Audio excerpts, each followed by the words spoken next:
377 was one problem, we have 19 another. On a daily basis, I have to hide the fact that I'm queer. अगर मैं as a male person born हुआ हूँ तो वो जरूरी नहीं है कि वो मेरा gender है. I am not a cis heterosexual person. I am a cis homosexual person. Gay partners रहना चाहते हैं, lesbian partner रहना चाहते हैं तो उनको आज़ादी नहीं मिलती. What about the equality to live? Do queer people get homes? No, they don't. They're not given houses on rent. There's this fear instilled in everyone that is very deep-rooted. Whether it's insurance or in general in terms of having the same rights as a straight couple. That's the biggest challenge that's there right now. Health insurance apply करने में बहुत changes होते हैं क्योंकि पहले तुमको explain करना होता है कि हमारा सेक्स अलग है, हमारा जेंडर अलग है. For me, a family doesn't have to be a family of a male and a female. Family is a group you can return to when everything is going wrong. Family is something that binds you. It means to have somebody who can love me. It doesn't matter what gender or what sexuality. Family doesn't mean your own siblings, your own parents. Family is about love, about care. So your family consists of people you love and who love you, which could be your blood family and could be the family you make with your friends. जो तेरे जीने की ही शर्त इनकलाब है.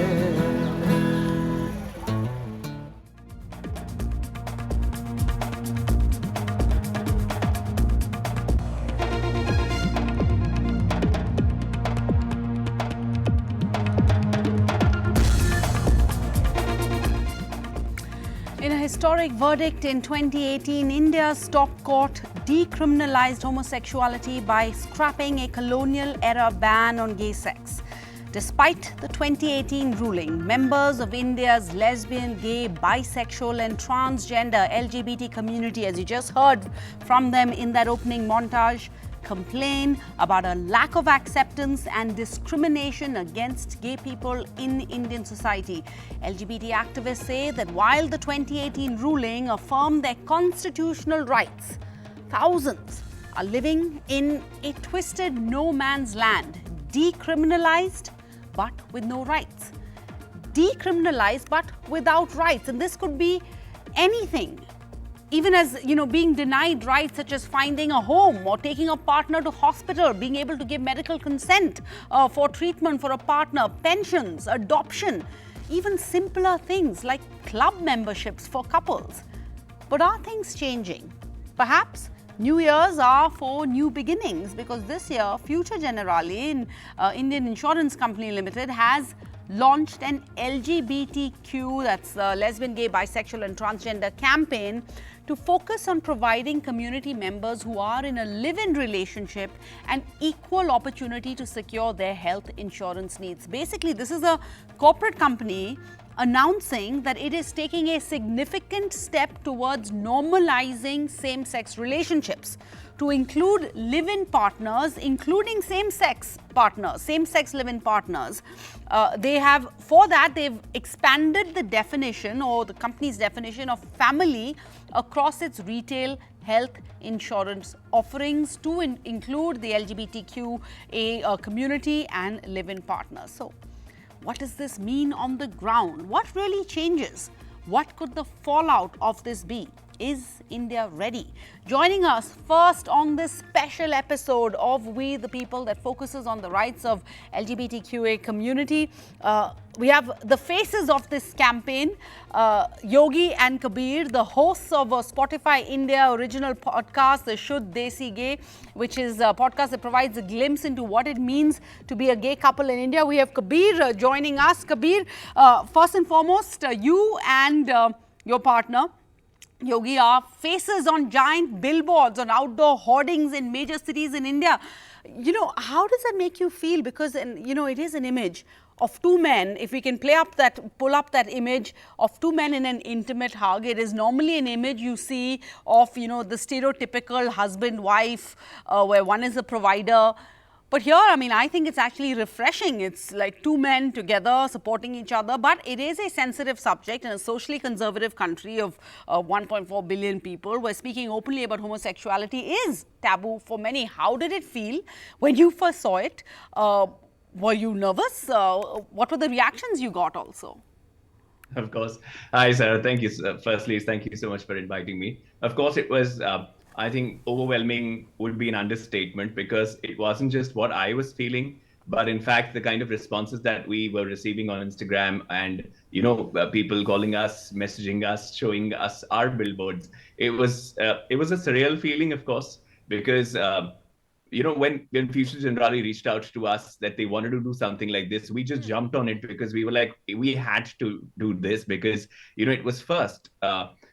We always, in our conversations, whether it is in our podcast or via our social media, we make sure that we reach out and talk about how our in fact our one line description of our profile says it's a normal love story, boy meets boy. And that's how we wanted to lead our conversations, and put us as the face of such an inclusive initiative. It was just massive, amazing. So you were trying to normalize this discussion and conversation like we are tonight. But, Kabir, I think the pandemic has taught us one thing, that life is unpredictable. And it's important, to make smart investments in life. There's a greater realization that you want to create, or you need to create a safety net for our loved ones, whether you are straight or whether you are gay, right? It's the same for all. Everyone has the same base human instincts to protect the ones you love. Why did you agree to be the face of this product per se, this campaign? How does it help? Why is it important? What changes? Because I'm sure you get many endorsements. Why did you pick this? Right. That's there. But, as simply as you've just said that, it's the protection of our loved ones is very much a basic human right. Right. But that's not how the market sees it, or at least up till now has seen it. It was only Future Generali that saw that vision and went after it and actually made a product out of this. Just to give you a glimpse of how I felt was, when the pandemic started, I actually was in Delhi and my partner was back in Bombay. And in Mumbai, and while the entire paranoia was, the fever was up about what exactly, there was so much disinformation. I was scared, just the mere thought of him going to a hospital and, God forbid if something went, down south, went south, I just felt like I was afraid because, Yogi's 10th cousin would have more rights than me.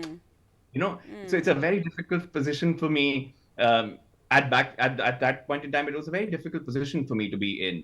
And so when you start talking about things like insurance and stuff, it's still, I think, a privileged conversation to have. Yeah. The basics begin with the mere existence of acceptance of our existence. That's all right. where I the have comes Ms. Anup Rao, actually, the MD and CEO of Future Generali India Insurance. Mr. Rao, welcome.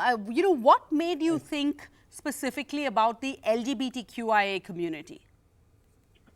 So I think it's not about thinking about it, it's about just acknowledging it. For us, the journey was a little different. We wanted to be an inclusive employer. So over the last couple of years, we had done a lot to actually help people come out open at work. We had celebrated Pride Week. We had Selena, who was also on the show, who had actually helped us and handled us through the journey. And we decided that at some stage we need to put our money where our mouth is. It's very easy to say that these are our values and they're on our website, and then every town hall you talk about it. But then it's important that organizations really go beyond that. And we said, fine. We have done whatever we can to make us an inclusive organization, create an enabling environment, make sure everyone is welcome. By the way, not just about the LGBTQIA community, but also people with disabilities, people who are older, so ageism is a problem, the specially able finding, fulfilling work is a problem, so on and so forth. But as far as this was concerned, we were very clear that, that we wanted to take this forward to the next level and help spark a conversation. All right. You say you wanted to put your money where your mouth is. And how did India respond to seeing this gay and couple or a lesbian couple on a hoarding that's not been seen before? And I ask you this in the context that, this is a business decision. I ask this in the backdrop of companies like Tanishq, etc., who faced a backlash and it's affected the company's bottom line. So, well, the response has been encouraging. Obviously the campaign has been successful. We got over 12 million impressions on social media. I'm not sure what it's going to do for our business, but like I said, that's clearly not the point. The fact is that, we as an organization stand for something, That's what we want to put out there. I'm not really concerned at this point in time about the quantity of volumes we write, but then our brand stands for something.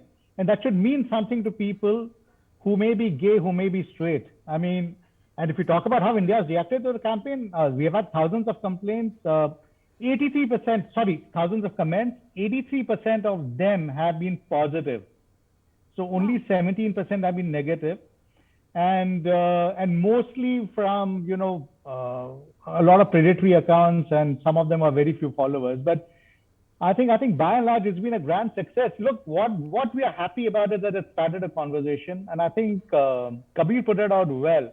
I think something like insurance should not be a privilege, should not be restricted to a few people. It shouldn't be defined by your sexuality or your gender. And hopefully this will lead to other organizations coming forward and doing this. Look, I mean, I was surprised when we learned that we are the first organization which has actually gone out there and advertised a product for the gay community. I was very surprised to hear of that when I was first told that. All right, so you're saying it's not you didn't only think about it as a business, but it should mean something. What exactly does this mean on the ground? Let's bring in Arvind Narain. He's an author and visiting faculty at the Azim Premji University at the National Law School, author and founding member of Alternative Law Forum that works with human rights issues, including LGBT issues. So, Mr. Narain, what does this mean on the ground? Will this hold on the ground, legally, for example, on the point of redefining a family? Could you explain to our viewers what the law says on this? I mean, could you have a situation where I may sign up for an insurance policy, but I go to a hospital and they don't accept the claim because this is India and, what works on paper may not work on the ground. Is that even possible here? Yeah, I'd just like to begin by firstly congratulating Kabir on being on the advertisement. That's really, really, really fantastic. As being a long-term activist on LGBT rights for the last number of years, I think one reason, with respect to future Generali, the reason they did it now is one very important point. It's because of the judgment in 2018 in Navtej Singh Chauhan, which really liberated, opened up the possibilities around the world and around the country. In particular, what the justices have said is discrimination exists in the sphere of the state, discrimination exists in the sphere of society, and it's up to all of us to act to remedy that discrimination. And that's the initiative which Generali has taken to try and address that. And your question, the problem we face is our laws are deeply imbued with the notion of family and the notion of marriage. A lot of the benefits which people are entitled to come out of marriage and come out of the question of blood and marriage.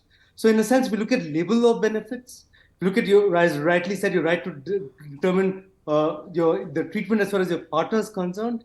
If you look at healthcare benefits, a range of these benefits are really structured by the laws around by the notion of the heterosexual family. So I think to challenge that is, as the judgment in Navtej acknowledged in 2018, is a long-term challenge. And one way to see the current petition on the marriage case in the Supreme Court is also another step forward in this way of challenging these deeply encoded stereotypes as far as LGBT people are concerned. And we hope that we get a positive judgment and that will really open out a way of really addressing this question of discrimination in all areas of law and life, really.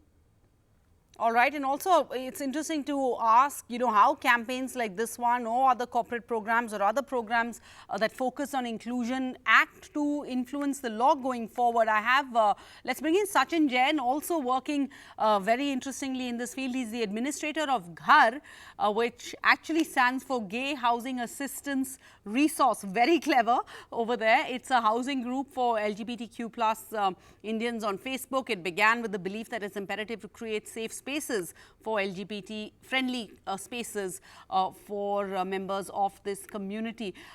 Just in case anyone is thinking, what is the need for this show? Supreme Court ne to decriminalize to kar li hai. What is the need for this show? Why are we doing all this? What is the reality of the community navigating everyday issues that we, the heterogeneous majority perhaps take for granted, like finding a home or going to a hospital or booking an online health test? Yeah, so Sarah, I'd like to talk a little bit from the point of view of queer housing and the difficulties that are faced by LGBT people in housing. So, if you think of every stakeholder who's involved in the housing process, whether it is the real estate broker or the landlord or the neighbors or the flatmates, a host of problems can arise for the LGBT person here. Sometimes, with the broker itself, it is self-selection, so the person may not even be shown a property if they are visibly gender non-normative. Often with neighbors, there is interference, there may be harassment. With landlords, there may be discrimination where people are suddenly told to leave the flat without any reason. And one of the biggest problems is of flatmates. So typically what happens is that many young people come from smaller cities to larger cities like Mumbai, Delhi, or Bangalore to be able to lead a free queer life. And what happens is that when they are renting along with straight flatmates who may be homophobic, they go right back in the closet. And because of that, that entire purpose for which they came to the city gets defeated. And this affects all aspects of their life. So, for example, if a person is not able to be free in the place which is most intimate to them, which is their home, they cannot have friends over, they are keeping on self-censoring themselves. It affects their ability to have a relationship. It kills their confidence. It stunts their development of their own identity. And then they also are unable to form a bond with the community. It affects them professionally, etc. So what? Absolutely. So it's So not just what? about free, possibly also safe sometimes.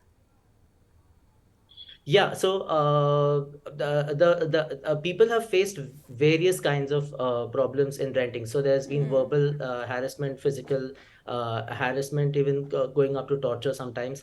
And even now, after, as Arvind said, after 2018, things have changed. And to add to what Arvind is saying, one big difference that I found is that the impunity with which there used to be vigilantism has reduced now. So earlier, the moral police or the vigilantes, whether they were domestic within the home or outside the home or in the community, felt that the courts and the government were backing them. Yes. But today, there is, as much as there is a stigma on homosexuality, there is also a stigma in society on homophobia, and all of these contrasting, effects are playing out. So even our society is in a state of flux.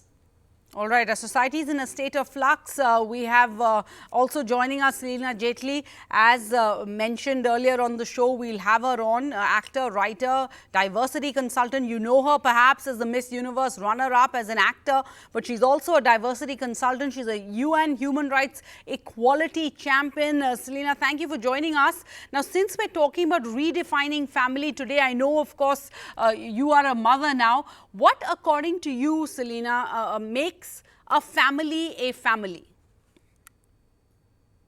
It's the basic human right for a person to live with another person, to feel safe, to feel secure, to have a home, to maybe bring in a child at some point later in their life.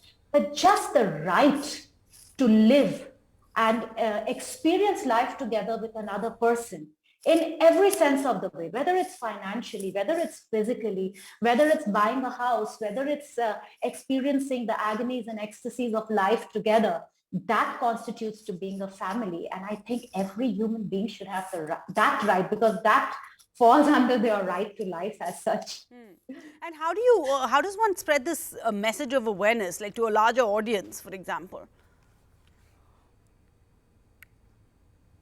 The thing is, everything starts in this world with a small conversation.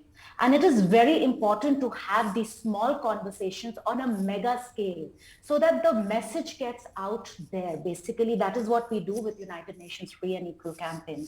But having said that, I think given that 377 has been repealed from India, it is very important for corporates, for products to come forward, which are also inclusive in nature and not just catering to, their version of what a family should be, or their version of what equality is, or their version of what gender is, you see. So what, for example, Future Generali has done with this new insurance program, which is absolutely brilliant for same-sex couples. I think this is a great step towards inclusion on a massive scale, because, what happens is it allows people to live their lives safely. you see, to live as a family unit safely together. And I think that falls under giving the most basic of a right to a human being to practice to live as a family unit safely and without any doubts in case of unforeseen circumstances as to what will the outcome be just because you belong to a different gender or a different background or your sexual orientation is different. Well, as you know, reassuring and warming it is to hear all of these opinions. The fact is, we don't only want to talk in a silo. The reality is that we live in a large society. Same-sex relationships are decriminalized, but public morality around same-sex relationships continues to be a thorny issue. In one state court filing last year, the Law Ministry said relationships between same-sex individuals is not comparable with the Indian family unit, the concept of a husband, a wife and children. And there have been many heated debates on primetime TV shows, editorials in newspapers over whether it's time for India to step up to the plate, join other countries that have legalized same-sex marriage, etc., etc. But joining us now is Rahul Ishwaran. He's a right-wing activist also. Rahul, you have said, it's good to also hear the other point of view to understand what one is up against. You have said before that you don't agree with stretching the right to be considered a family to the LGBTQ community. What is the problem in giving same-sex live-in couples the status of a family? There are 2 points. One, being a Hindu right-wing conservative activist, I oppose with the entire paradigm our liberal friends put up with regarding the LGBTQIA. Second, but with greatest of respect, may I offer my respect to Kabir and especially Anupra of Future Generali. They have taken a very nice campaign. I believe the middle ground has shifted considerably in the past 10 years, where we had a meeting in 2021 where there were community organizations. We all agreed that homophobia was bad. Homophobia is something we will never endorse. We will never have that kind of a stereotyping attitude. And we should not have any kind of discrimination towards any of our brothers and sisters. That is absolutely not right. I know Pop, perhaps speaking for every community, said, who am I to judge the LGBT community? And Pujaniya Sarsang Chalag of RSS, Mohan Bhagavat, just few days ago, also endorsed the same line where we may have respectful difference, respectful reservations and divergence of point of view, but homophobia, discrimination are absolutely uncalled for. But having said that, with due respect, there are some serious questions even in the scientific community regarding whether there is a gay gene, whether it is a natural or more of a cultural phenomenon. That is there definitely as an intellectual, scientific and cultural debate. Let that definitely stay along. Even there is strongly in US and the other so-called advanced Western nations too. Such a debate do definitely exist. So let us be mindful about that debate. And having said that, and the family structure, because we all feel family is sacrosanct and marriage is more of a sacrament, sacrosanct, and it should be more aligned with nature. A male and female should be there. India as a society, which is in large part conservative, traditional, like me, we do have such reservations. Of course, it is up to the Supreme Court to come out with a decision, but there is a huge majority of people who are uncomfortable. So the way ahead is some kind of conversation, some kind of engagement, some kind of discussion. But let me ask, apart from this discomfort, personal views, religious views on this matter, the Constitution of our country in its preamble says a right to life, right to dignity, right to equality for all Indians, right? No, nobody disagrees with that. No, there can be different interpretations of how to apply it, but as on principle, I believe there should not be discriminated on parts of taking house or any public function. These are all given. One of my closest friends, who is from fashion industry in South India, he belongs to a gay community, and we share one of the most very good friendship we have. So there is respect, but there is divergence and disagreement. Let me be honest about it, because there is a huge majority of people who may have divergence, but will not, tell it to our liberal friends for the fear of being branded homophobia. That's the reason why we don't absolutely disagree with homophobia. We will never endorse it. At the same point of time, marriage is an institution. Monogamous marriage where male and female is there is still considered sacrosanct, and for every religion, whether it be Hindu, Christian or Muslim, that's the premise. But there should not be a judgmental attitude, and that is the official position of the Catholic Church, official position of RSS, and some positive Muslim organizations also agree with it. But there is divergence, and I believe we should tread a very cautious path, because family is a different institution altogether. We all consider in a different dimension. So whether India is ready for that, I still have my reservations. Whether India is ready for that is unclear, says Rahul Ishwaran. I'm just going to quickly ask Arvind Naren to quick response before I go back to Selena, please. Just a very quick response on that to Rahul. Thanks for Rahul for the comments that he made. But just to distinguish the fact that there's something called the Special Marriage Act. There's marriage in the Hindu law as well as in the Christian or Muslim law. And the Special Marriage Act is a secular statute. The idea of the Special Marriage Act is the fact that you will take marriage outside the sphere of religion. So my question to Rahul is, fine, if we accept the fact that the religious sensibility is involved, the current petition before the Supreme Court is very clear. You're challenging it in terms of the Special Marriage Act, saying that two persons across lines of religion, caste, and sexuality can marry each other. Would you have a problem with marriage under the Special Marriage Act? Is the question I'd have. All right, I don't want to make this a debate about, Special Marriage Act and legalizing marriage for, same-sex marriage. But I want to just focus on the fact that what can we do, given the fact that the Supreme Court has taken that historic decision? What can we all do in our own personal spheres to respect that decision taken by the Supreme Court? Let's go back to Selena, who's joining us from Switzerland. So let me go to her. We have this example of future Generali extending health insurance to same-sex couples. It gives them a tool to plan for the long term. In your opinion, what else could corporate India do to extend the same rights to same-sex couples that others don't have? And they have publicly spoken about this. You see, this is not just on a corporate level, even as cinema makers, for example, change needs to occur at every different level, even in the education system. The conversations about the queer community need to be included in the corporate modules and corporate policies, the HR policies. Corporates need to be discussing and including inclusion policies on a massive scale. The price of exclusion is very heavy and it affects everyone. Companies and organizations who do not have inclusive policies are basically not complying with the international human rights obligations as such. So it is very important for corporates to include within their HR policies which are of an inclusive nature for LGBT people, for LGBT couples, for families which are queer families as such. You see, for trans people who have different needs, who have different medical policy needs. So corporates need to either take a stand, or there is no, half way of thinking that yes, I am a part of inclusion, but I will not make it a part of my HR policies or my corporate policies. There are no two ways. You can't dilly-dally when it comes to making policies of inclusion. Either you are inclusive corporate, or you are actually facilitating prejudice against the LGBTQIA or the queer communities.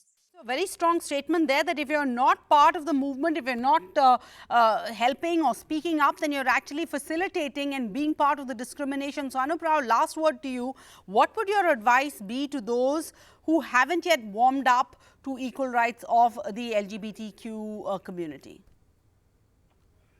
So in my opinion, I think a lot of this comes from ignorance. And I don't mean that from a sanctimonious point of view. I think it's just lack of exposure and understanding. And I just want to give you an example. So there's a friend of mine, he's a celebrated figure. He's on television a lot of times, including on your channel. And a couple of years back, he told me that, he doesn't believe that homosexuality should be decriminalized in India. And that gay marriages should be allowed. And I was amazed because this guy used to keep quoting Oscar Wilde to me. And I asked him, are you aware that Oscar Wilde was bisexual? And his favorite band was Queen. And I asked him about Freddie Mercury. And I think that's when the penny really dropped for him. I mean, a lot of people enjoy Karan Johar movies. And you can't say that I enjoy his movies, but I'm not going to make peace with the sexuality. I mean, I think it just doesn't work that way. I think there are enough and more examples. Rahul spoke about our mythology or our civilizational past. But I do think that we come from a space which is fairly liberal. I think, and I'm not an expert, but then Lord Vishnu taking the form of Mohini or Shikhandi in the Mahabharata, I think enough and more examples that our mythology doesn't really proscribe or doesn't make space for people who are gender fluid or from a different sexuality.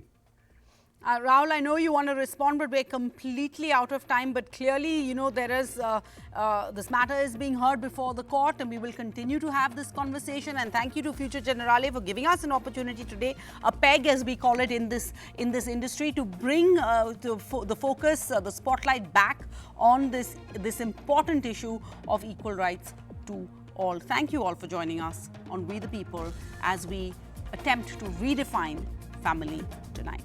Bye-bye.